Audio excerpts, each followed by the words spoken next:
జమిలీ బిల్లు జేపీసీకి వెళ్లింది. జమిలీ బిల్లుకు అనుకూలంగా 269 ఓట్లు రాగా వ్యతిరేకంగా మాత్రం 198 ఓట్లు వచ్చాయి.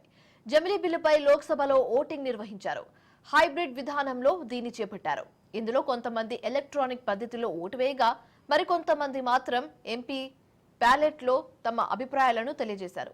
ఎలక్ట్రానిక్ పద్ధతిని 369 మంది వినియోగించుకోగా ఇందులో 269 మంది బిల్లు ప్రవేశపెట్టేందుకు అనుకూలంగా ఓటు వేశారు. మిగతా 98 మంది వ్యతిరేకించారు.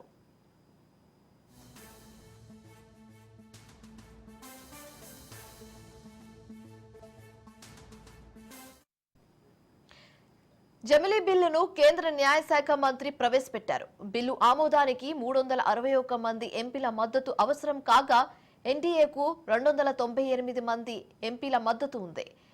ఇండియా కూటమికి 235 మంది ఎంపీల బలం ఉంది. జమిలీ ఎన్నికల బిల్లును కాంగ్రెస్ విపక్షాలు వ్యతిరేకించాయి.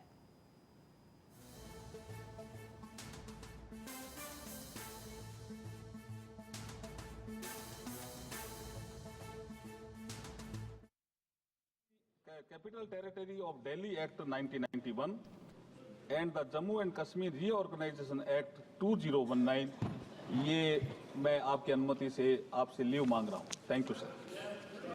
The Government of National Capital Territory of Delhi Act 1991 and the Jammu and Kashmir Reorganization Act 2019 ये मैं आपकी अनुमति से आपसे लीव मांग रहा हूँ. Thank you sir. The Government of National Capital Territory of Delhi Act 1991 and the Jammu and Kashmir Reorganization Act 2019 ये मैं आपकी अनुमति से आपसे लीव मांग रहा हूँ. Thank you sir. The Government of National Capital Territory of Delhi Act 1991 TMC MP Kalyan Banerjee తీవ్ర వ్యాఖ్యలు చేశారు. జమిలీ ఎన్నికలంటే రాష్ట్రాల హక్కులను ముమ్మాటికి దెబ్బతీయడమే అన్నారు. ఇది ప్రజాస్వామ్యానికి వైరస్ లాంటిదన్నారు.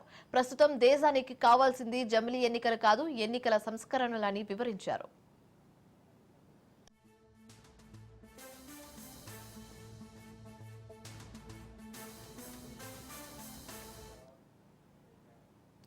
రాష్ట్ర అప్పులపై తెలంగాణ శాసనసభ దద్దరిల్లింది. బీఆర్ఎస్ కాంగ్రెస్ సభ్యుల మధ్య మాటల యుద్ధం జరిగింది. సభలో రాష్ట్ర అప్పుల వివరాలను డిప్యూటీ సీఎం భట్టి విక్రమార్క ప్రకటించారు.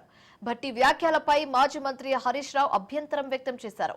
అప్పులపై ప్రభుత్వ పెద్దలు నోటికొచ్చినట్లు మాట్లాడుతున్నారని ఆగ్రహం వ్యక్తం చేశారు. రాష్ట్రానికి 7 లక్షల కోట్ల రూపాయలు అప్పు ఉందనడం తప్పన్నారు. దీనికి భట్టి విక్రమార్క స్పందించారు. అప్పులపై చర్చకు సిద్ధమా అని సవాల్ విసిరారు. భట్టి సవాల్ను హరీష్ రావు స్వీకరించారు. ఎఫ్ఆర్బిఎం కింద తీసుకున్న అప్పులు 51,277 కోట్లని చెప్పారు. అఫ్ కోర్స్ ఈ రోజు ఉదయం నేను రిజర్వ్ బ్యాంక్ ఆఫ్ ఇండియాది కూడా రిపోర్ట్ తీసుకున్న పొద్దున్నే నెట్ లో ఈ రోజు కలిపితే ఇంకో 3,000 కోట్లు పెరిగింది. ఆల్రెడీ ఇంతకు ముందే 2003వ తారీఖు 5వ తారీఖు తీసుకున్నారు. ఇవాళతో కలిపితే ఇంకో 1000 పెరిగింది. 55,277 కోట్లు ఎఫ్ఆర్బిఎం కింద తీసుకున్నారు. కార్పొరేషన్ గ్యారంటీల కింద 61,991 కోట్లు తీసుకున్నారు. 10,099 కోట్లు గ్యారంటీ లేకుండా తీసుకున్నారు. ఒక్క ఏడాదిలో వీళ్ళు చేసిన అప్పు 1,27,208 కోట్లు. 5 ఏళ్లకు మనం లెక్క కడితే ఎంత అవుతుందంటే అధ్యక్ష 6,36,040 కోట్ల రూపాయలు 5 ఏళ్లలో కాంగ్రెస్ ప్రభుత్వం చేయబోయే అప్పుగా దీన్ని బట్టి మనకు స్పష్టంగా కనబడతా ఉంది. బీఆర్ఎస్ పార్టీ 10 ఏళ్ల కాలంలో 671 అని ఒకరంటారు, 7 లక్షల కోట్లని ఒకరంటారు, 711 అని నోటికొచ్చినట్టు మాట్లాడుతున్నారు. I challenge in this house, ఒక రోజు స్పెషల్ గా డిబేట్ పెడతారా పెట్టండి, లేదు ఆడిటర్లను పిలిచి పెడతారా, ఫైనాన్స్ డిపార్ట్మెంట్ పెట్టి పిలుస్తారా పిలవండి. ఐ వాంట్ టు ప్రూవ్ 10 ఏళ్ల బీఆర్ఎస్ కాలంలో జరిగిన మొత్తం అప్పు కేవలం 4,17,496 మాత్రమే. కానీ గోరంతలు కొండంతలు చేసి గోబల్స్ ప్రచారం చేసేటువంటి ప్రయత్నాన్ని ఈ సభ ద్వారా నేను తీవ్రంగా ఖండిస్తా ఉన్నాను. గతంలో గౌరవనీయులు భట్టి విక్రమార్క గారు ఎన్నికల ముందు ఆదాయాన్ని సమకూర్చడంలో కాంగ్రెస్ పార్టీకి అపారమైనటువంటి అనుభవం ఉంది. హామీలన్నీ నెరవేర్చడం మాకు పెద్ద సమస్యే కాదు అని ఎన్నికల ముందు చెప్పారు. ఇప్పుడు అధికారంలోకి వచ్చిన తర్వాత ఏమైంది, ఏడాది అయింది, హామీలు ఎప్పుడు అమలు చేస్తారంటే అప్పుల పేరు చెప్పి తప్పించుకునేటువంటి ప్రయత్నం చేస్తున్నారు. రాష్ట్ర మళ్ళీ ఒకసారి చెప్తా ఉన్నాను క్లియర్ గా 52,000 కోట్లు మాత్రమే ఈ ప్రభుత్వం అప్పు చేసింది. దాంట్లో 66,000 కోట్లు వీరు చేసిన అప్పు వడ్డీ కట్టడానికే తీర్చాం అధ్యక్ష.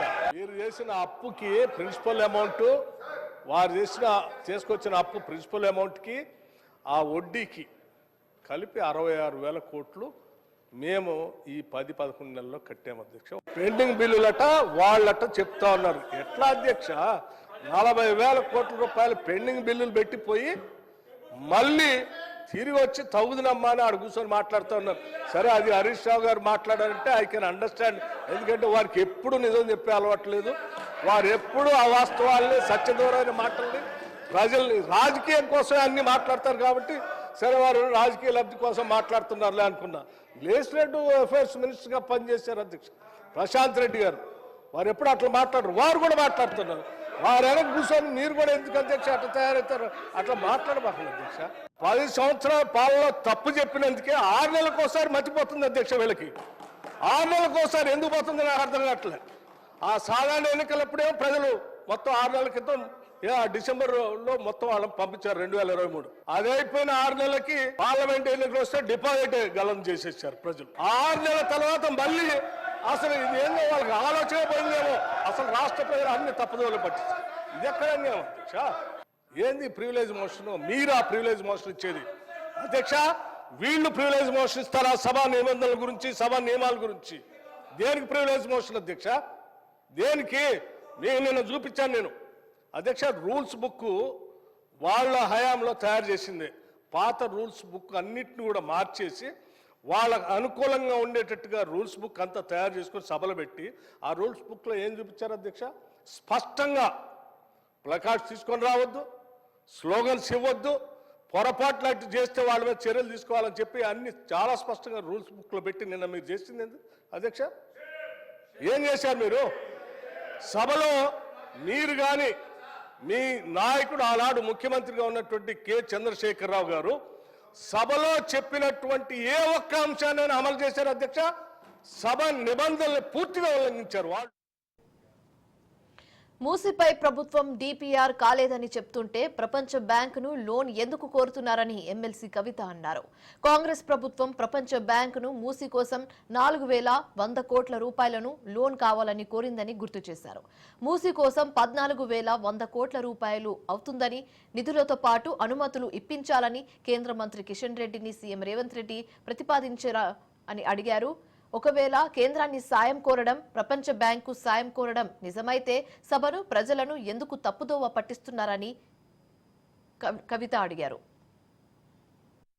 ప్రిపేర్ కాలేదని సార్. మరి వీళ్ళు వరల్డ్ బ్యాంక్ లో డిపిఆర్ ప్రిపేర్ కాకుండా 4,100 కోట్ల లోన్ కావాలని ఎప్పుడు అడిగారు? ఆ డేట్స్ ఏంటి దయచేసి ప్రభుత్వం క్రిస్టల్ క్లియర్ గా ప్రజలకు చెప్పాల్సినటువంటి అవసరం ఉంది సార్. అట్లానే MRDCL అనేటటువంటి కన్సార్టియం ని ఆన్ బోర్డ్ చేసుకున్నాము, ఇంకా కూడా మేము డిపిఆర్ ప్రిపరేషన్ చేస్తా ఉన్నామని చెప్తా ఉన్నారు సార్. నిన్నగాక మొన్న మనం గౌరవ ముఖ్యమంత్రి గారిని చూసినాం సార్. వారు ఢిల్లీకి వెళ్లి అక్కడ కేంద్ర మంత్రి కిషన్ రెడ్డి గారిని కలిసి 14,000 కోట్ల రూపాయలు మాకు మూసీ అభివృద్ధికి కావాలని చెప్పి అడగడం జరిగింది సార్. మరి అది ఏ ప్రాతిపదికన అడిగినారు? మీకు డిపిఆర్ లేకపోతే మూసీ దగ్గర మీరు 14,000 కోట్లు ఏం ప్రాజెక్టుల కోసం అడిగారు? అసెంబ్లీలో బీఆర్ఎస్ ఎమ్మెల్యేలు నిరసన తెలిపారు. రైతుల అరెస్టులను నిరసిస్తూ నల్ల చొక్కాలతో చేతులకు బేడీలు వేసుకుని అసెంబ్లీకు వెళ్లేందుకు ప్రయత్నించారు. అయితే నల్ల చొక్కాలు, బేడీలతో లోపలికి వెళ్లేందుకు అసెంబ్లీ సిబ్బంది అనుమతించలేదు.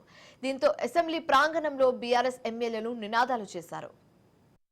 రైతులకు బేడీలో సిగ్గు సిగ్గు,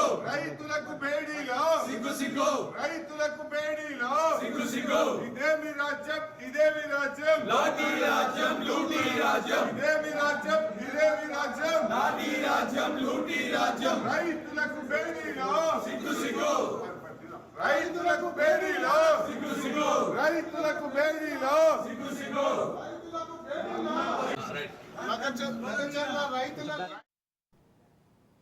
బీఆర్ఎస్ నేతల తీరుపై మంత్రి సీతక్క ఘాటు వ్యాఖ్యలు చేశారు. బీఆర్ఎస్ ఎమ్మెల్యేలకు బేడులు వేశారు కానీ కేటీఆర్, హరీష్ రావు వేసుకోలేదని ఎద్దేవా చేశారు. నిరసనలో కూడా బీఆర్ఎస్ నేతల్లో సమానత్వం పాటించలేదని వారు చెప్పారు. అయితే రైతులకు బేడీలు వేసిన అంశంపై మాట్లాడే హక్కు బీఆర్ఎస్ నేతలకు మాత్రం లేదని ధ్వజమెత్తారు. సభలో వాళ్ళు పెట్టిన రూల్స్ పై వాళ్ళే అభ్యంతరం చెప్పడం ఏంటని మంత్రి సీతక్క తీవ్ర స్థాయిలో మండిపడ్డారు. ఖమ్మంలో గాని మరి జగిత్యాలలో గౌరారం దానికోసం గౌరారం హుస్నాబాద్లో, అదే విధంగా భువనగిరిలో ఇట్లా అనేక మంది మరి నిరసన తెలియజేసినటువంటి రైతులకు బేడీలేసింది వాళ్ళు. మొన్న లగచర్లలో జరిగిన దాని విషయంలో దృష్టికి రాగానే సీఎం గారు వెంటనే సంబంధిత అధికారులను కూడా సస్పెండ్ చేయడం జరిగింది. కానీ ఈ రోజు వాళ్ళు ఒప్పుకుంటారో ఆ రోజులలో మేము బేడీలేసి తప్పులు చేసినామని కనీసం ఒప్పుకునేటువంటి నైతిక ధైర్యం ఉన్న అర్హత ఉన్న ఆయన ఉన్నదా నేను అడుగుతా ఉన్నా. కాబట్టి మీ ప్రభుత్వం ఉన్నప్పుడేమో అన్ని రూల్స్ బుక్ తీసుకొచ్చి ఎవరు వెళ్ళలోకి రావద్దు, ప్లే కార్డులు పట్టొద్దు అని నిబంధనలు పెట్టారు. ప్రతిపక్షంలోకి రాగానే ఇంత దారుణంగా వ్యవహరించడం అయితే ఇది కరెక్ట్ కాదు. సభ్యులకు నిబంధనలు అన్నప్పుడు అన్ని అవే నిబంధనలు వర్తిస్తాయి. కాంగ్రెస్ పై ఫైర్ అయ్యారు బీజేపీ ఎమ్మెల్యే ఏలేటి మహేశ్వర్ రెడ్డి. ప్రజలకు హామీలు ఇచ్చి కాంగ్రెస్ మర్చిపోయిందని మండిపడ్డారు. అధికారం కోసమే అమలు కాని హామీలు ఇచ్చారని చెప్పారు. సీఎం, డిప్యూటీ సీఎంపై కేసులు పెట్టాలని డిమాండ్ చేశారు. ప్రజాస్వామ్యాన్ని ఖూని చేస్తున్నారని మండిపడ్డారు ఏలేటి మహేశ్వర్ రెడ్డి. తెలంగాణ రాష్ట్రంలో అధికారం రావడం కోసం ఇష్టానుసారంగా హామీలు ఇచ్చి దాంట్లో 6 గ్యారంటీలు ఖచ్చితంగా అమలు చేస్తామని బాండ్లు కూడా రాసిచ్చి గెలిచిన వెంటనే తొలి సంతకం 6 గ్యారంటీల మీద పెట్టి దాని తర్వాత కేబినెట్ మీటింగ్ లో 6 గ్యారంటీలను చట్టబద్ధత కల్పిస్తానని చెప్పి కేబినెట్ మీటింగ్ లో రెజల్యూషన్ పాస్ చేసి అసెంబ్లీలో స్వయంగా ముఖ్యమంత్రి గారు 6 గ్యారంటీలకు చట్టబద్ధత కల్పిస్తానని చెప్పేసి ప్రకటన చేసి ఈ రోజుకు సంవత్సరం పూర్తయింది. మరి ఈ రోజు మేము ఒకటి అడుగుతా ఉన్నాం గౌరవ ముఖ్యమంత్రి గారిని, మీరు ఇచ్చిన హామీలు ఏమైనాయి? ఏ గ్యారంటీల మీదనైతే రాష్ట్ర ప్రజలు నమ్మి కోటేసి అధికారం అప్పచెప్తే సంవత్సరం ఈరోజు జలసాలు చేసిండ్రు, సంవత్సరం పాటు మీరు అధికారాన్ని అనుభవించిండ్రు, కానీ ప్రజలకు ఇచ్చిన మాటను మర్చిపోయిండ్రు, ప్రజలకు ఇచ్చినటువంటి హామీలు మర్చిపోయిండ్రు. తెలంగాణ అసెంబ్లీ సమావేశాలు 3వ రోజు వాడి వేడిగా కొనసాగాయి. కాగా అసెంబ్లీలో 3 కీలక బిల్లులు ప్రవేశపెట్టారు. బీఆర్ఎస్, బీజేపీ సభ్యుల నిరసన మధ్య ఈ బిల్లులకు ఆమోదం తెలిపింది. Young India physical education and sports varsity bill, విశ్వవిద్యాలయ చట్ట సవరణ బిల్లు, తెలంగాణ జీఎస్టీ సవరణ బిల్లులకు ఆమోదం లభించింది. ఎలాంటి చర్చ లేకుండా బిల్లులను ఆమోదించారు. కాగా వికారాబాద్ జిల్లా లగచర్ల ఘటనపై అసెంబ్లీలో చర్చకు బీఆర్ఎస్ పట్టుపట్టింది. లగచర్ల రైతుకు సంఖ్యలు వేయడంపై చర్చ జరపాలని డిమాండ్ చేసింది. వాయిదా తీర్మానాల కోసం బీఆర్ఎస్, బీజేపీ డిమాండ్ చేశాయి. ప్రతిపక్షాల నిరసనల మధ్య శాసనసభ 3 బిల్లులను ఆమోదించింది. రాష్ట్ర పర్యాటక విధానంపై స్వల్పకాలిక చర్చ జరిగింది. ఆ తర్వాత సభ రేపటికి వాయిదా పడింది. Motion moved. Now discussion and consideration the bill.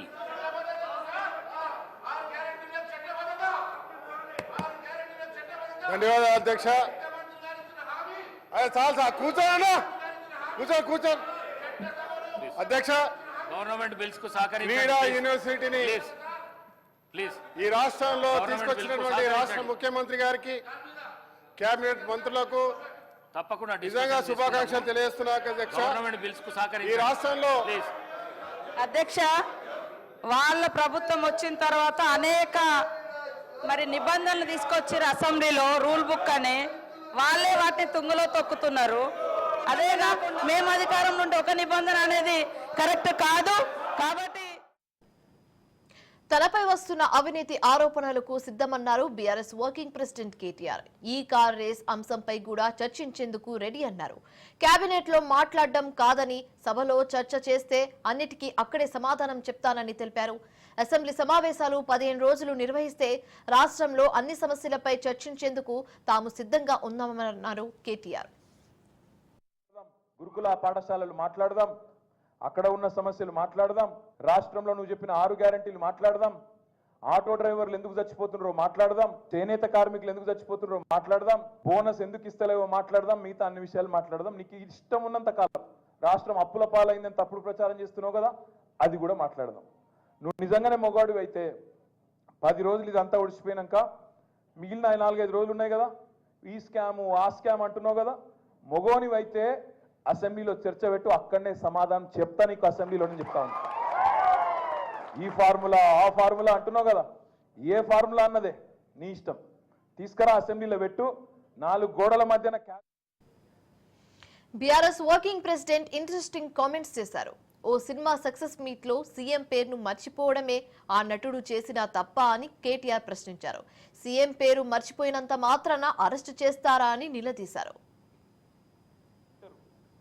Cinema actor ఈయన పేరు మర్చిపోయాడు. ఆయన చెప్పేటప్పుడు పేరు మర్చిపోయాడు. తెలంగాణ సీఎం అని చెప్పి అడిగి చూసిండు కొద్దిగా.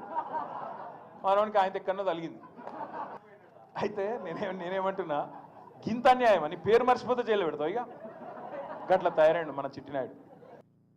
ఆఖరికి పాపం కానీ ఏం తప్ప గా యాక్టరు, సినిమా యాక్టరు ఈయన పేరు మర్చిపోయాడు. ఆయన చెప్పేటప్పుడు పేరు మర్చిపోయాడు. తెలంగాణ సీఎం అని చెప్పి అడిగి చూసిండు కొద్దిగా. మనవానికి ఆయన ఎక్కడో తలిగింది. అయితే నేనేమంటున్నా, గింత అన్యాయం అని పేరు మర్చిపోతే జైలు పెడతావు. ఇక ఎమ్మెల్సీ మల్లన్న హాట్ కమెంట్స్ చేశారు. పుష్ప 2లో వచ్చిన లాభాల్లో 10% రేవతి కుటుంబానికి ఇవ్వాలని డిమాండ్ చేశారు. అల్లు అర్జున్ కు ముళ్ళు కూడా గుచ్చుకోలేదని, కానీ ప్రముఖులు ఆయనకు పరామర్శించడం ఏంటని ప్రశ్నించారు మల్లన్న.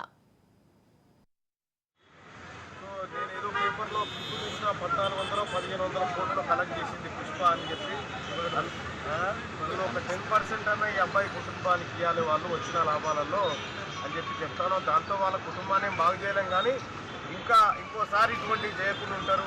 మొత్తం తెలంగాణ రాష్ట్రంలో సినిమా సినిమాలు ఎవరైతే తీస్తూ ఉన్నారో వాళ్ళందరికీ కూడా ఈ బెనిఫిట్ షో ఈ జరిగిన ఘటన తర్వాత కూడా మేల్కోకుండా అది అల్లు అర్జున్కి ఏదో అయిపోయింది అన్నట్టుగా పరామర్శకు రావాల్సిన అబ్బాయితానికి అయితే అల్లు అర్జున్ దగ్గర పోయింది. సినిమా వాళ్ళకు కూడా ఒక రాష్ట్రానికి నూతన అసెంబ్లీ అవసరమని ఎమ్మెల్యే కోమటిరెడ్డి రాజగోపాల్ రెడ్డి అన్నారు. ఎన్టీఆర్ గార్డెన్ లో అసెంబ్లీ నిర్మాణం జరిగితే వ్యూ బాగుంటుందని తెలిపారు. అవసరమైతే దానికోసం FTL పరిధి కుంచివచ్చన్నారు. హుసేన్ సాగర్ ఒడ్డున సచివాలయం, అసెంబ్లీ, అమరవీర స్తూపం చూడచక్కగా ఉంటాయని ఎమ్మెల్యే రాజగోపాల్ రెడ్డి తెలిపారు. తన మంత్రి పదవి అనేది అధిష్టానం చేతిలో ఉందని తేల్చి చెప్పారు.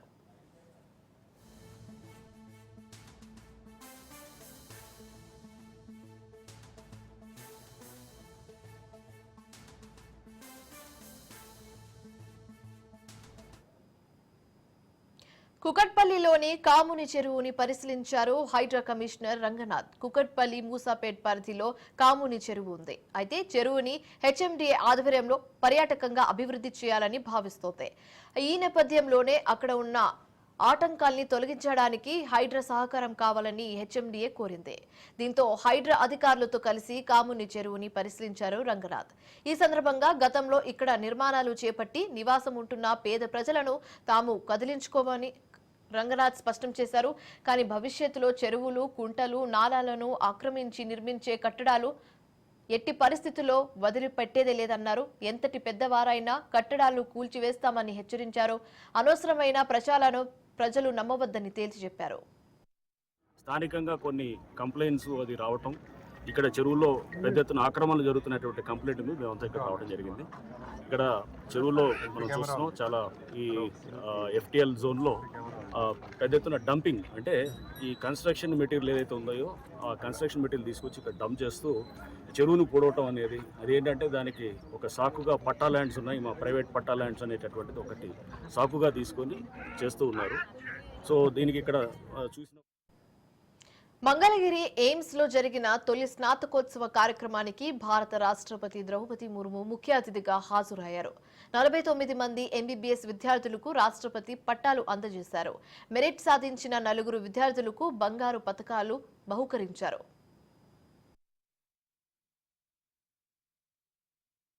Dear students, I express my heartiest congratulations to you all, the youngest doctors among you. You have received their degrees today. 2/3 of them are young lady doctors. My special congratulations to these doctors who have done us proud. I convey my special appreciation for the young doctors who have been awarded gold medals today. Among the medal winners too, our daughters have accounted for the large share of the glory. The rising participation of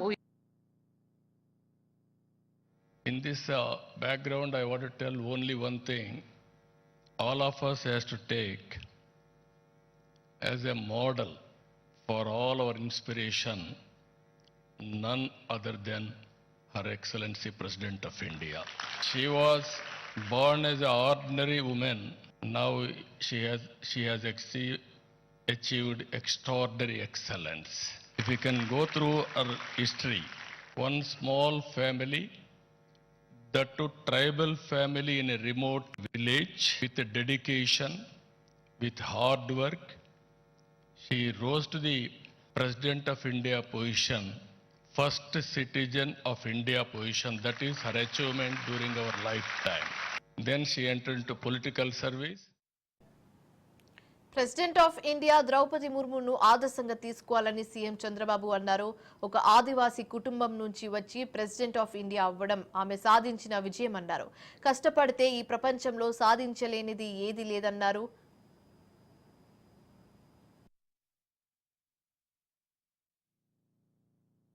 In this background,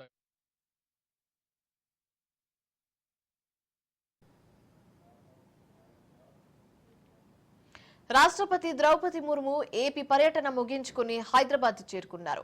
Hakimpet విమానాశ్రయంలో Telangana governor Jishnu Dev Varma, ముఖ్యమంత్రి రేవంత్ రెడ్డి ఘన స్వాగతం పలికారు. రాష్ట్రపతి హకీంపేట్ నుంచి బొల్లారంలోని రాష్ట్రపతి నిలయానికి చేరుకున్నారు.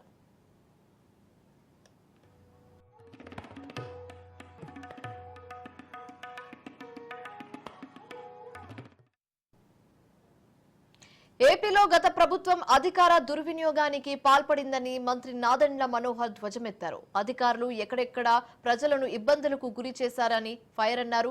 ప్రజలకు అందించాల్సిన పీడీఎస్ బియ్యాన్ని కూడా వదలలేదని మంత్రి ఫైర్ అయ్యారు. CM Chandrababu, deputy CM Pawan Kalyan ప్రజలకు అన్ని రకాల సౌకర్యాలు కల్పించాలని అధికారులను ఆదేశించామన్నారు.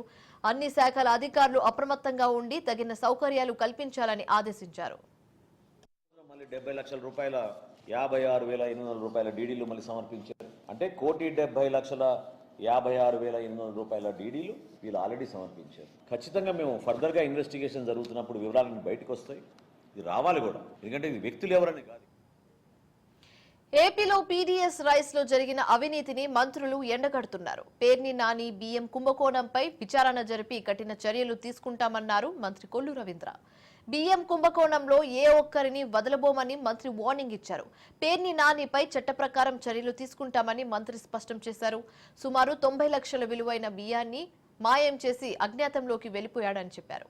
ఇక రికార్డులో లేని బియ్యానికి డబ్బులు చెల్లిస్తామని తాను చేసిన దోపిడీని ఒప్పుకున్నాడని కొల్లు రవీంద్ర అన్నారు. రూపాయలు ఖరీదు చేసే బియ్యాన్ని లారీలు నీ సొంత గోడౌన్స్ నుంచి పోర్టు ద్వారా రేషన్ బియ్యం స్కాముల్లో ఇది కొంత భాగం మాత్రమే అని మేము అనుకుంటా ఉన్నాం. ఇంకా అసలు స్టెల్లా షిప్ వ్యవహారం రోజుకు మలుపు తిరుగుతుంది. రేషన్ బియ్యం అక్రమ రవాణాపై ఏపీ డిప్యూటీ సీఎం షిప్ ను సీజ్ చేయాలని అధికారులను ఆదేశించారు. అయితే షిప్ సీజ్ చేయడం సాధ్యం కాదని తేల్చి చెప్పారు కలెక్టర్. అసలు రేషన్ బియ్యం ఎక్కడి నుంచి తీసుకొచ్చారు, ఎక్కడ నిల్వ చేశారనే దానిపై దర్యాప్తు జరుగుతోందని, అది తేలే వరకు సీజ్ చేయడం కష్టమని తేల్చి చెప్పారు కలెక్టర్. బార్జ్ కూడా సీజ్ చేసాం. So good that you reminded. ఒక బార్జ్ కూడా మనం స్టోర్ మీదనే సీజ్ చేసాం. Around 1064 metric tons of PDS rice దాంట్లో ఐడెంటిఫై చేయడం జరిగింది. దాంట్లో 1000 మెట్రిక్ టన్స్ లావణ్ ఇంటర్నేషనల్ అనే ఎక్స్పోర్టర్ వైపు నుంచి బుక్ చేయడం జరిగింది. సంధ్యా థియేటర్ కు షోకాజ్ నోటీసులు జారీ అయ్యాయి. సిపిసివి ఆనంద్ షోకాజ్ నోటీసులు జారీ చేశారు. తొక్కిసలాటలో ఎవరి మృతికి కారణమైన సంధ్యా థియేటర్ లైసెన్స్ ను ఎందుకు రద్దు చేయకూడదో చెంట్లో కీలక బిల్లుపై చర్చ జరుగుతున్న వేళ MP Priyanka Gandhi hot topic అయ్యారు. మరోసారి భుజాన బ్యాగ్ వేసి సందేశం ఇచ్చారామె. నిన్న పాకిస్తాన్ బ్యాగ్ తో పార్లమెంట్ కు వచ్చిన ప్రియాంక ఇవాళ బంగ్లాదేశం ఉన్న బ్యాగ్ తో కనిపించారు. బంగ్లాదేశం మైనారిటీలపై దాడులను ఖండిస్తున్న సందేశం ఆ బ్యాగ్ పై ఉంది. ప్రియాంకతో పాటు విపక్ష ఎంపీలు సైతం పార్లమెంట్ లో అడుగు పెట్టడానికి ముందు సభా ప్రాంగణం వెలుపల ప్లకార్డులు ప్రదర్శించారు.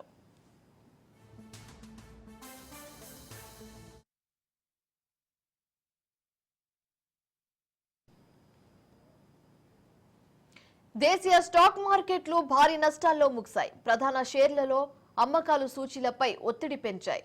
సెన్సెక్స్ ఉదయం నష్టాలు ప్రారంభమైంది. రోజంతా అదే ఒరవడి కొనసాగించింది. చివరకు 1064 పాయింట్లు క్షీణించి 80,684 వద్ద ముగిసింది. నిఫ్టీ 322 పాయింట్లు కుంగి 24,336 వద్ద స్థిరపడింది.